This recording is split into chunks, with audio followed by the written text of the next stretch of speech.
Hello students, मैं हूं doctor Manoj Pahuja, आपका मेडिकल एंट्री टेस्ट इंस्ट्रक्टर। उम्मीद करता हूं आप लोग खैर खैरियत से होंगे। आइए आज का क्वेश्चन क्रैक कर लेते हैं। With increase in temperature, the fluidity of liquids increases, decreases, remains constant, may increase और decrease। स्टूडेंट, सवाल पूछा जा रहा है टेम्परेचर और फ्लूइडिटी के रिलेशनशिप का कि अगर टेम्परेचर को इंक्रीज किया जाए तो उससे फ्लूइडिटी पे क्या असर पड़ता है। सबसे पहले तो आपको पता होना चाहिए कि फ्लूइडिटी क्या है।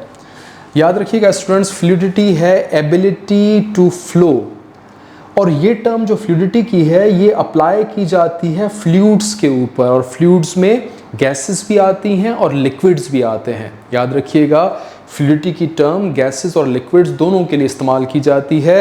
एबिलिटी टू फ्लो, कौन सा फ्लूइड कितना फ्लो कर रहा है।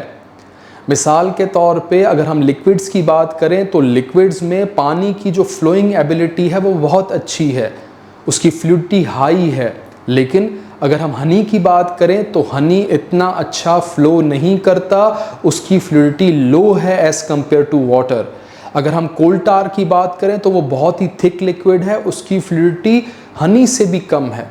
तो मुख्तलिफ लिक्विड्स मुख्तलिफ किस्म की फ्लूइडिटी शो करते हैं। यहाँ पर एक और टर्म को समझना ज़रूरी है, वो है विस्कोसिटी, जो कि इस फ्लूइडिटी का बिल्कुल रेसिप्रोकल है, बिल्कुल अपोजिट है। अगर आप कह रहे हैं fluidity is ability to flow, तो विस्कोसिटी है रेजिस्टेंस टू फ्लो। जो लिक्विड्स आसानी के साथ फ्लो नहीं कर रहे तो इसका ये मतलब है कि उनकी विस्कोसिटी हाई है और फ्लूइडिटी लो है। ये दोनों टर्म्स एक दूसरे के इन्वर्सली प्रोपोर्शनल है। याद रखिएगा, fluidity is inversely proportional to viscosity.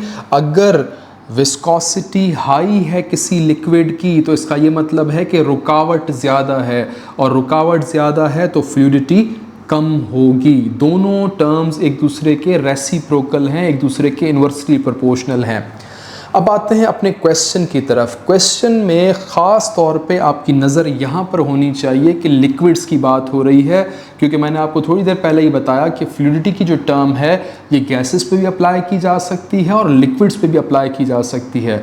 तो क्वेश्चन में वाज़े तौर पे लिखा गया है लिक्विड्स की फ्लूइडिटी पे क्या असर पड़ेगा टेम्परेचर के बढ़ने से। सबसे पहले हम चेक कर लेते हैं गैसेस के बिहेवियर को। गैसेस का बिहेवियर थोड़ा सा डिफरेंट होता है एज़ कम्पेयर टू लिक्विड्स। मिसाल के तौर पे अगर हम टेम्परेचर को इंक्रीज करते हैं गैसेस में तो उससे जो गैस मॉलिक्यूल्स हैं उनकी काइनेटिक एनर्जी में इजाफा हो जाता है, because temperature is directly proportional to kinetic energy. तो टेम्परेचर के बढ़ने से उन गैस मॉलिक्यूल्स की काइनेटिक एनर्जी बढ़ जाएगी। जब काइनेटिक एनर्जी बढ़ेगी तो गैस मॉलिक्यूल्स वाइब्रेट करेंगे फास्टर, तेज वाइब्रेशन होगी उनकी, और उस तेज वाइब्रेशन की वजह से collision becomes frequent. Gas molecules में टकराव बढ़ जाएगा।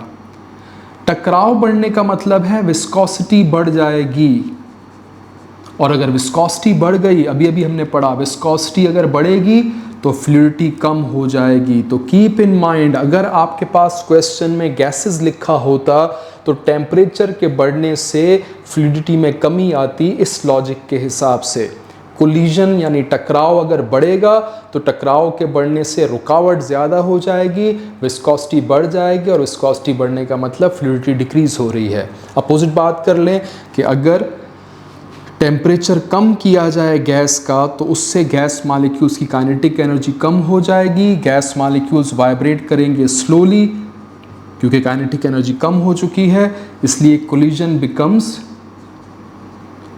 Less frequent. कोलिजन में इतना दम नहीं रहेगा, टकराव इतना ज़्यादा नहीं होगा, क्योंकि काइनेटिक एनर्जी कम है गैस मॉलिक्यूल्स की, तो कोलिजन कम होगी। कोलिजन कम होने का मतलब रुकावट इतनी ज़्यादा नहीं है, विस्कोसिटी कम है, और विस्कोसिटी कम होने का मतलब फ्लूइडिटी ज़्यादा। तो गैसेस में अगर टेम्परेचर कम होगा तब फ्लूइडिटी हाई होगी। लेकिन अगर आप बात कर रहे हैं लिक्विड्स की तो याद रखिएगा लिक्विड्स में थोड़ा सा पैटर्न डिफरेंट है। लिक्विड्स में अगर टेम्परेचर में इजाफा किया जाएगा तो उससे काइनेटिक एनर्जी में भी इजाफा होगा, यहाँ तक सेम है। चाहे गैस मॉलिक्यूल्स हों चाहे लिक्विड मॉलिक्यूल्स हों, टेम्परेचर के बढ़ने से काइनेटिक एनर्जी इंक्रीज होती है। काइनेटिक एनर्जी के बढ़ने से जो वाइब्रेशन है वो हो जाएगी फास्टर। मॉलिक्यूल्स लिक्विड के तेज़ी से वाइब्रेट करने लगेंगे, उनका मोशन बढ़ जाएगा। जब वाइब्रेशन फास्ट होती है लिक्विड मॉलिक्यूल्स की, तो जो इंटरमॉलिक्यूलर फोर्सेस हैं वो कम होने लगती हैं। Intermolecular forces are broken.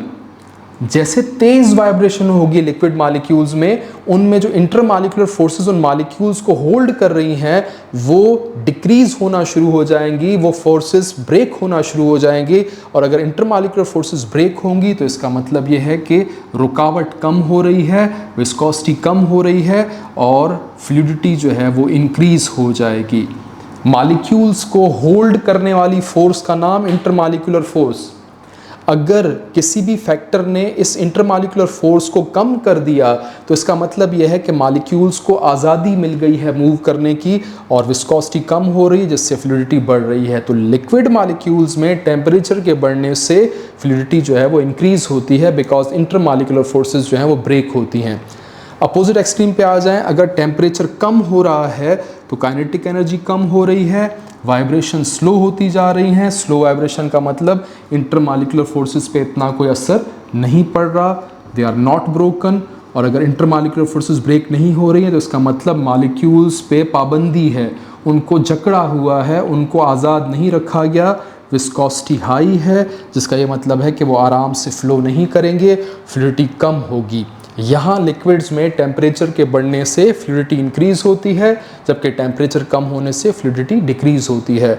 हमारे क्वेश्चन में जिक्र था लिक्विड का, तो लिक्विड में अगर टेम्परेचर बढ़ रहा है, चेक कीजिएगा, टेम्परेचर के बढ़ने से फ्लूइडिटी जो है वो इंक्रीज होती है। तो ऑप्शन हमारा होना चाहिए ऑप्शन ए, इंक्रीज होना। हमने क्वेश्चन क्रैक कर लिया है, फिर भी आप चेक कर लें। बी में डिक्रीज है, नहीं हो सकता। रिमेन्स कांस्टेंट नहीं हो सकता, ये भी नहीं हो सकता। ऑप्शन ए करेक्ट है, आप इसको नोट कर लीजिएगा।